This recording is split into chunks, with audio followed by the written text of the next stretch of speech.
अर्जुन के जीतने में एक ही रोड़ा है, एक ही व्यक्ति है जिससे माधव को भी लगता है कि ये शक्तिशाली रहा तो मेरा दोस्त, मेरा भाई युद्ध हार सकता है।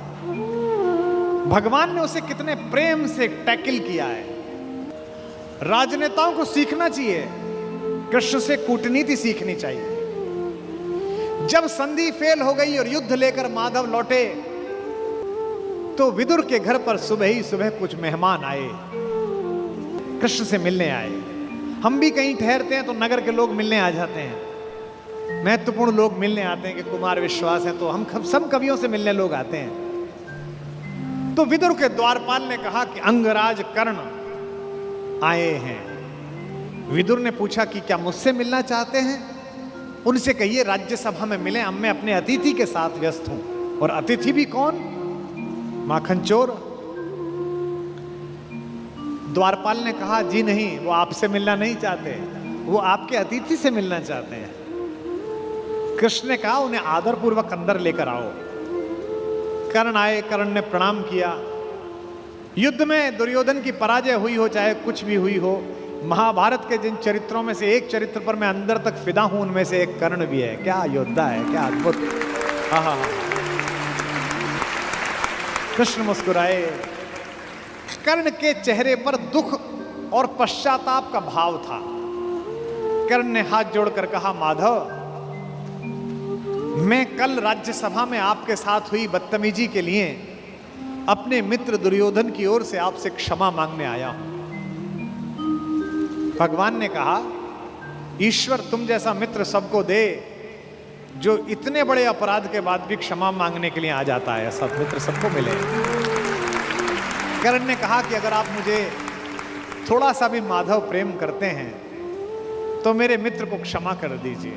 उसने गलती की, उसे दूत के साथ ये व्यवहार नहीं करना चाहिए था और आप जैसे दूत के साथ तो सोचना भी नहीं चाहिए था। भगवान ने कहा मैं उसे माफ कर दूंगा, लेकिन एक शर्त है कर्ण। अंगराज ने कहा कि इसी क्षण मैं आपको अंग प्रदेश का राज्य दे देता हूं। मेरा शरीर ले लीजिए पर मेरे मित्र को माफ कर दीजिए। कृष्ण ने कहा शरीर देने की इतनी उतावली में मत आओ अंगराज, समय तय हो चुका है, सबको देना पड़ेगा, तुमको भी देना पड़ेगा। पक्का तय हो, कर सकते हो तो इतना करो, अब मैं वापस पांडवों के पास जा रहा हूं, हस्तिनापुर की सीमा तक मुझे छोड़ के आओ। उसने कहा इससे बड़ा सौभाग्य का होगा कि मैं आपको छोड़ने चलूं। आइए मेरे रथ में बैठिए। कृष्ण ने कहा कि ठीक है, मैं तुम्हारे रथ में बैठ जाता हूं। आपकी कार में कोई बहुत बड़ा आदमी बैठने लगे तो कभी भी ड्राइवर से गाड़ी मत चलवाना। ड्राइवर से कहना तू नीचे उतर, सवार बहुत बड़ा है, अब ड्राइव मैं करूंगा, गाड़ी खुद चलाना सदा।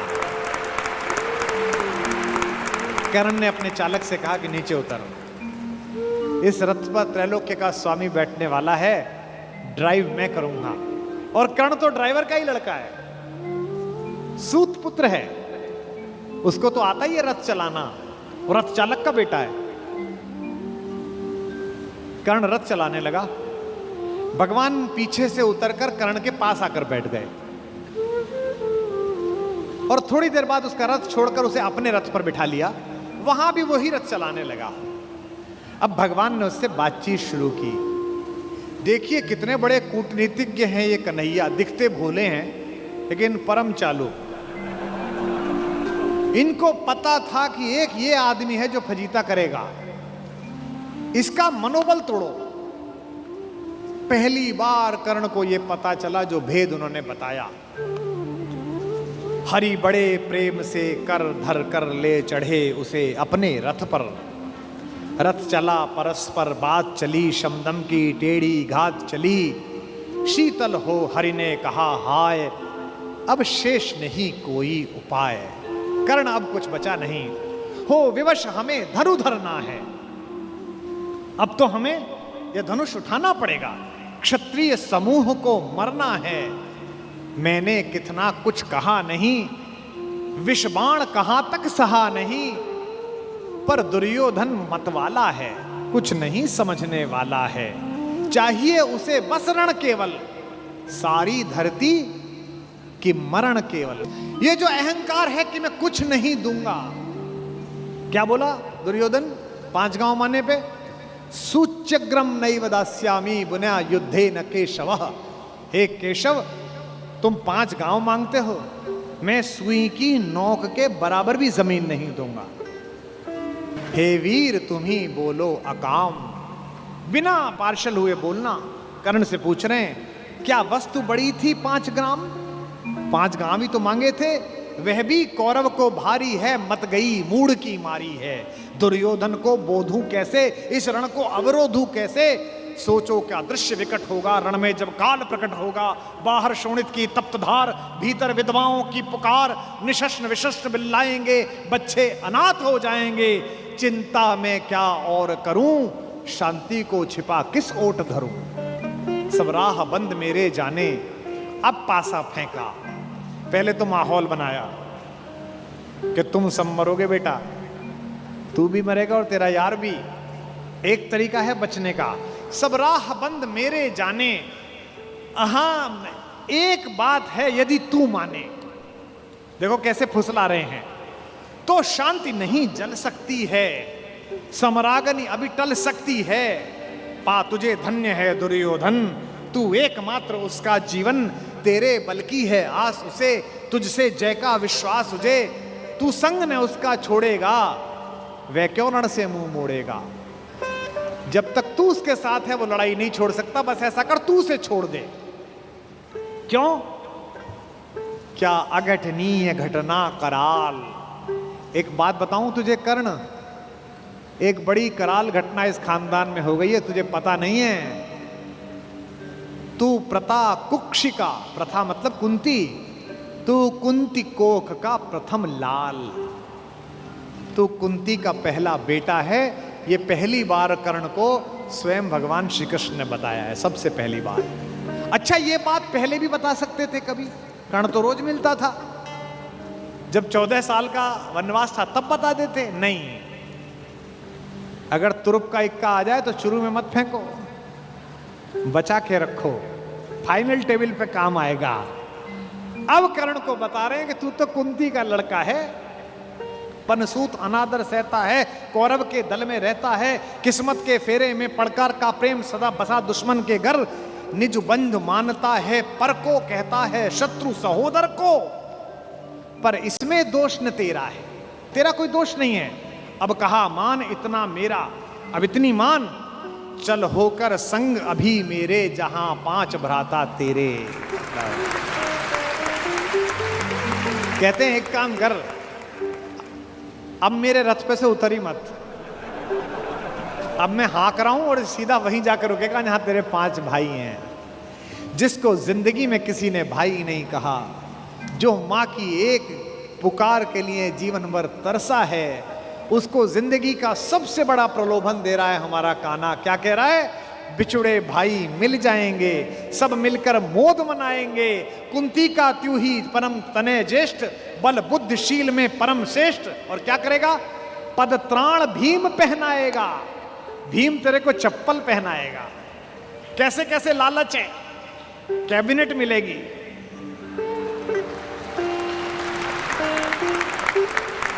और उसमें भी कोई छोटा मोटा मिनिस्टर नहीं, सीधा ही प्राइम मिनिस्टर। पद त्राण भीम पहनाएगा, हैं?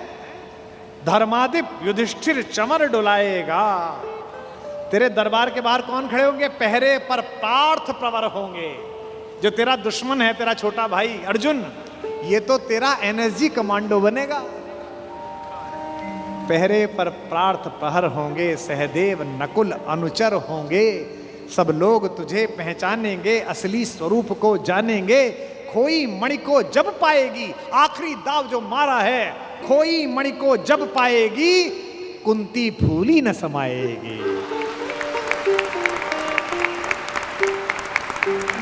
क्या लालच है, क्या लालच है। आहा हा हा। कुरुराज स्वयं झुक जाएगा, संसार बड़े सुख में होगा। कोई न कहीं दुख में होगा। सब गीत खुशी के गाएंगे, तेरा सौभाग्य मनाएंगे। और आखिरी में ऐसी बात कहता है, और कौन दुनिया को जो देता है वो भीख मांग रहा है। मेरे कन्हैया को पृथ्वी की आग टालने के लिए भीख मांगनी पड़ी। कुरुराज समर्पण करता हूं, पूरा राज्य कुरुराज समर्पण करता हूं, साम्राज्य समर्पण करता हूं, यश मुकुट मान सिंहासन ले, बस एक भीख मुझको दे दे। कौरव का तज रण शोक सखे, भूखा भावी हर शोक सखे। ये तो कन्हैया हैं जो इतनी स्ट्रेटेजी अपनाते हैं। किस लिए? देखो, ये बड़ा गहरा गणित है, इसको समझो। इस दाव को चलने में कृष्ण का कोई नुकसान नहीं है। अगर कर्ण इधर आ जाता तो महाभारत समाप्त हो जाती। और एक ऐसा योद्धा जो सुबह दोपहर शाम इसी बात की कसम खाता था कि अर्जुन को मारना है, इन पांडवों को मारना है, इसके कलेजे में ये बात डाल दो कि ये तेरे भाई हैं, तो जब युद्ध लड़ेगा तो थोड़ा तो हाथ कांपेगा, थोड़ा तो दिल के अंदर कुछ दुख दुख पैदा होगी। शत्रु की मानसिकता को कमजोर करना, शत्रु की मानसिकता पर प्रहार करना, ये काम है। लेकिन कृष्ण की इस कथा में थोड़ा स्मरण कर्ण का भी कर लो कि उस जैसा कोई आदमी भी पैदा नहीं हुआ जो इतनी सारी चीजों को ठुकरा दे और खुल के कह दे, है ऋणी कर्ण का रोम रोम, जानते सत्य यह सूर्य सोम, तन मन दुर्योधन का है, यह जीवन दुर्योधन का है। और दो पंक्ति जो कही है कर्ण ने, मैं उसकी दृढ़ता को और उसके समर्पण को प्रणाम करता हूं। सुरपुर से भी मुख मोड़ूंगा, केशव मैं उसे न छोड़ूंगा।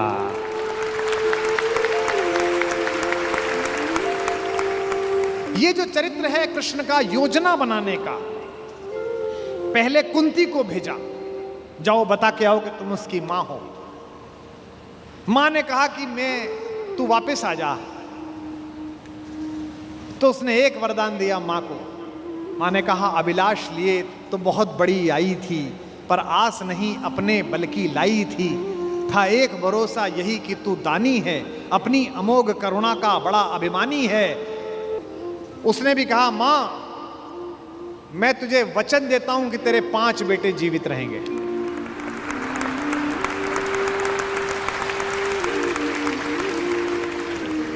इसका मतलब है कि कर्ण ने कहा कि युद्ध के बाद 5 बेटे जीवित रहेंगे। अर्जुन के अलावा किसी पर हथियार नहीं उठाऊंगा।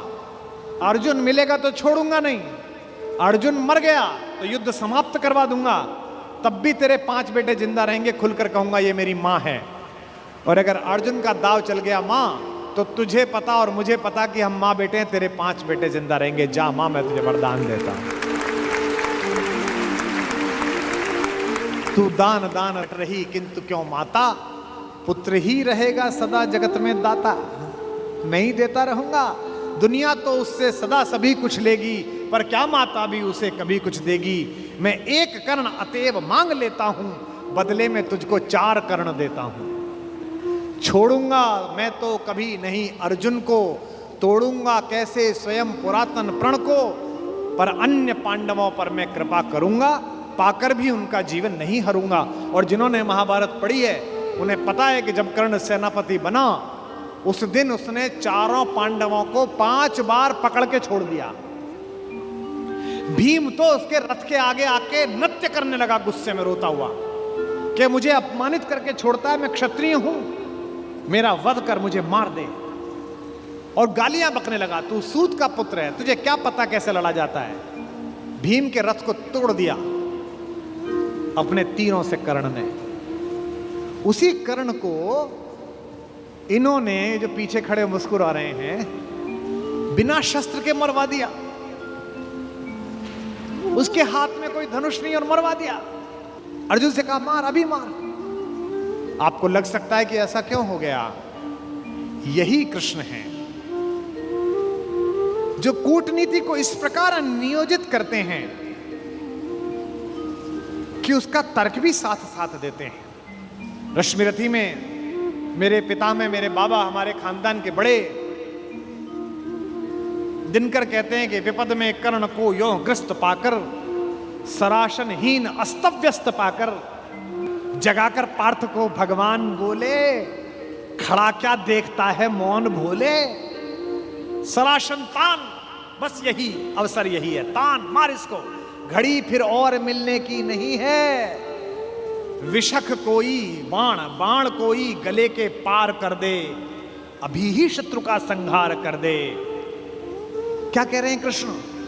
सोचो क्या कह रहे हैं। धर्म की धुरी लाने वाले, जिन्होंने पैदा होने से पहले यह कहा था कि भैया जब जब धर्म की हानि होगी तब तब मैं आऊंगा। यदा यदा ही धर्मस्य ग्लानिर्भवति भारत अभ्युत्थानम अधर्मस्य तदात्मानम सृजाम्य। हम धर्म की स्थापना के लिए आए हैं और निहत्ते को कह रहे हैं मार मार मार। ये क्या है? ये अधर्म है कि धर्म है? अब मैं तर्क दे रहा हूं कृष्ण की ओर से, जो कृष्ण ने उस समय तर्क दिए होंगे। कहते हैं श्रवण कर विश्व गुरु की देशना यह है, विजय के हेतु आतुर ऐशना यह है। सहम उठा जरा कुछ पार्थ कामन, विनय में ही मगर बोला अकिंचन। नरोचित किंतु क्या यह कर्म होगा, मलिन इससे नहीं क्या धर्म होगा। हंसे केशव वृथा हट ठानता है, अभी तू धर्म को क्या जानता है। कहूं जो पाल उसको धर्म है ये, मैं जो कह रहा हूं वो कर। हनन कर शत्रु का सत्कर्म है ये। क्रिया को छोड़ चिंतन में फंसेगा, उलटकर काल तुझको ही गसेगा। ये जो हमको सिखाते हैं कि हम दूसरे की सीमाओं का अतिक्रमण करके घर में जाके ना मार के आए, इनको पूछो कि जिस समय हिंदुस्तान के चौराहों पर बम फटते थे, इनको पूछो कि जम्मू कश्मीर में जाते हुए हमारे सीआरपीएफ के जवानों के मुंह पर मतदान के समय जाते हुए ये लफंगे चांटे मारते थे। इनको पूछो कि पड़ोसी के भीख मिले हथियारों से हिंदुस्तान की मां बेटियों को आतंकित करने वाले और केसर की क्यारी में बारूद भरने वालों को सीमा के अंदर पार घुस के मारा जाए कि ना मारा जाए। देश का एक एक बच्चा कहेगा कि मारा जाए। नहीं, जब पार्थ को देखा सुधरते, हृदय में धर्म का टुक ध्यान धरते, समय के योग्य धीरज को संजोकर कहा राधे ने गंभीर होकर। अब कर्ण बोला, हर पापी, हर अनाचारी, हर दुष्ट जिसने दुष्टता में साथ दिया है वो ज्ञान देने लगता है। भूल गया अर्जुन के कौन ज्ञान दे रहा है। अर्जुन के अंदर भक्ति, मनुष्यता, भावना सब पैदा हो गई। नरोचित धर्म का कुछ काम तो लो, बहुत खेले जरा विश्राम तो लो। फंसे रथ चक्र को जब तक निकालूं, धनुष धारण करूं, प्रहरण संभालूं। रुको तब तक चलाना बाण फिर तुम, हरण करना कर सको यदि प्राण तुम। नहीं अर्जुन शरण में मांगता हूं, समर्थित धर्म से रण मांगता हूं। कर्ण कहता है कि धर्म से युद्ध करो। कृष्ण मुस्कुराए कि बेटा अब फंसा के, अब मैं तुझे धर्म समझाता हूं, है ना। उपस्थित देख हो न्यायार्थ हरि को, निहारा पार्थ ने हो खिन्न हरि को। अर्जुन का तो सॉफ्टवेयर हैंग हो गया। इसे मारूं कि ये जो कह रहा है धर्म वो पालूं। और जब सॉफ्टवेयर हैंग हो जाए तो क्या करना चाहिए? जब तुझसे ना सुलझे तेरे उलझे हुए धंधे, भगवान के इंसाफ पर सब छोड़ दे बंदे। खुद ही तेरी मुश्किल को वो आसान करेगा, जो तू नहीं कर पाया वो भगवान करेगा। उपस्थित देख यो न्यायार्थ हरि को, निहारा पार्थ ने हो खिन्न हरि को। मगर भगवान किंचित भी न डोले। अभी तक तो हंस रहे थे, मुस्कुरा रहे थे, करते मार। जैसे ही कर्ण ने धर्म बोला, भगवान के अंदर से आग निकली। कुपित हो वज्र सी यह बात बोले, प्रलापी ओ उजागर धर्म वाले, बड़ी निष्ठा बड़े सत्कर्म वाले। मरा अन्याय से अभिमन्यु जिस दिन, कहां पर सो रहा था धर्म उस दिन।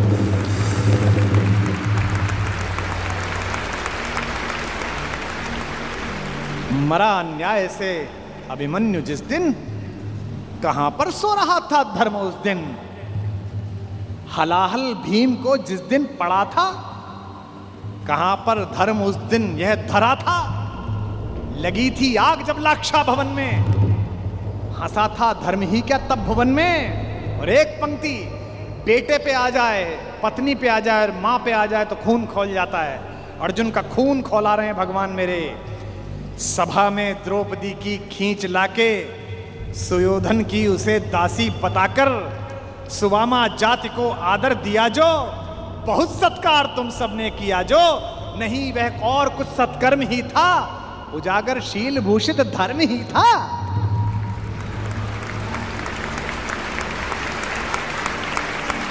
जिस दिन एक रजस्वला बेबस महिला को बाल से खींचकर तेरे दोस्त का नीच छोटा भाई लाया था, और तेरे उस तथाकथित मित्र ने अपनी जंघा पर हाथ मारा था कि यहां बैठेगी, उसी दिन तय हो गया था कि इस जंघा पर धर्म युद्ध के खिलाफ चोट पड़ेगी। जो युद्ध जानते हैं वो सब जानते हैं, जुए में हार कर धन धाम जिस दिन, हुए पांडव यति नष्काम जिस दिन, चले वनवास को तब धर्म था वह, शकुनियों का नहीं अपकर्म था वह। और कोई अपकर्म नहीं होता। कटी से नीचे प्रहार करना अधर्म है, लेकिन दुर्योधन की जंघा तोड़ी भीम ने, कोई नहीं। ये जो रणनीतिकार कृष्ण है। खांडव दहन हुआ, आप सबको पता है, आग लग गई, आग बुझी नहीं, इंद्र से भी नहीं बुझी। तो इंद्र ने अपने बेटे से कहा, अर्जुन से कहा कि भाई बुझा। सर्पों ने कहा कि बुझा। अर्जुन ने बादलों में तीर मारा और बादल बरसे। जब पुरुषार्थ आ जाता है तो तीर आदमी ऐसे ही मारता है, कभी बादल में मारता है, कभी जमीन में मारता है। पिता में भीष्म जब पड़े हुए थे शरशैया पर, उनके मुंह से निकला पानी। कोई सोने के मटका लाया, कोई चांदी के मटके लाए। उन्हें अर्जुन की तरफ देखा कि पड़पोते पानी। अर्जुन ने तीर मारा पृथ्वी पे। कुरुक्षेत्र चले जाइए, आज भी आपको मिल जाएगी वो नदी जहां जमीन का स्तर तक, वहां तक तीर गया। और साइंस देखिए तीर की, ड्रिलिंग देखिए कि उतनी ही तेजी से गया और धार उतनी ही आई जो पिता में भीष्म के होठों तक आई। आज भी अर्जुन के तीर से निकली हुई इस नदी को हमारे उत्तर भारत में बाण गंगा कहा जाता है। कभी दर्शन करके आइए उस नदी।